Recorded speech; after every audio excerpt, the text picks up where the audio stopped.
Naghahanap ka ba ng home workout na pwede mong gawin sa bahay? Siyempre, home workout nga eh. So, abangan mo tong 3 minutes workout natin. At siyempre, madali lang to. Pwede sa babae, pwede sa lalaki. Siyempre, ang una nating ginawa ay squat, elbow to knee. Ang target muscle neto guys, sa legs, sa butt, at meron din to sa core.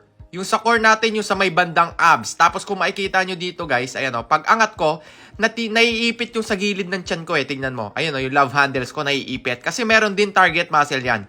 So, 10 reps lang doon. Tapos after nun, dito ka na. Sunod mo yung yung squat. Ito, body weight lang lahat ng gagawin natin. Kasi pwede mong gawin to araw-araw pagkagising mo. 3 ulit. Okay? 3 minutes lang to. Total neto, nasa 3 minutes lang. Napakadali lang. So, after nun, hindi mo na kailangan pahirapan sarili mo. Next natin dito ay, tawag dito ay mountain climbers. Okay? Kung makikita nyo dito, yung mountain climbers ko, hindi siya tuloy-tuloy. May pose siya.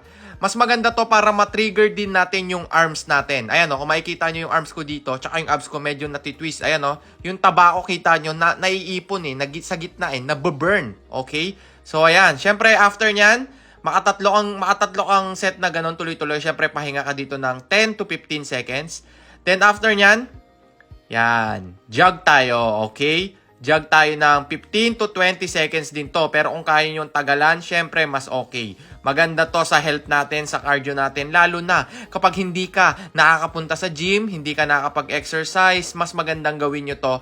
Pwede na siguro to kahit hindi araw-araw. Gawin nyo to 3 times a week, okay? Para syempre kailangan natin gumalaw-galaw, okay? Galaw-galaw tayo para hindi tayo ma-stroke, okay? Kasi pag wala tayong ginagawa sa katawan natin, syempre lumalamig yung mga ugat-ugat natin, hindi kasi natin nagagalaw. So gawin nyo to guys, kahit dahan-dahan lang, kahit twice muna. Twice a week muna gawin nyo to. Then yan, kita nyo dito target muscle neto, ito na sa abs na talaga to.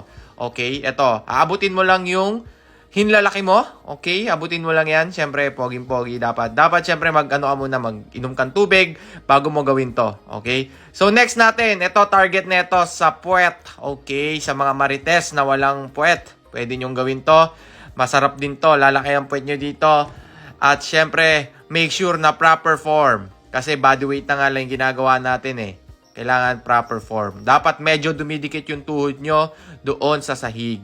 Okay, then rest ulit. Tapos, yun na pala. Tapos na pala yun. Nakala ko magre-rest ka pa. Siyempre, flex ka muna dyan. Siyempre, guwapings. Tapos, ganda ng abs. O, siyempre, flex mo na isang malupit na flex sa likod. Ayan o. Grabe naman yarn. Ganda ng gupit ni Haring Bangisa. Sino ay nagupit dyan? Abangan nyo sa vlog. Yeah, let's go. Gawin nyo to 3 to 4 times a week. Haring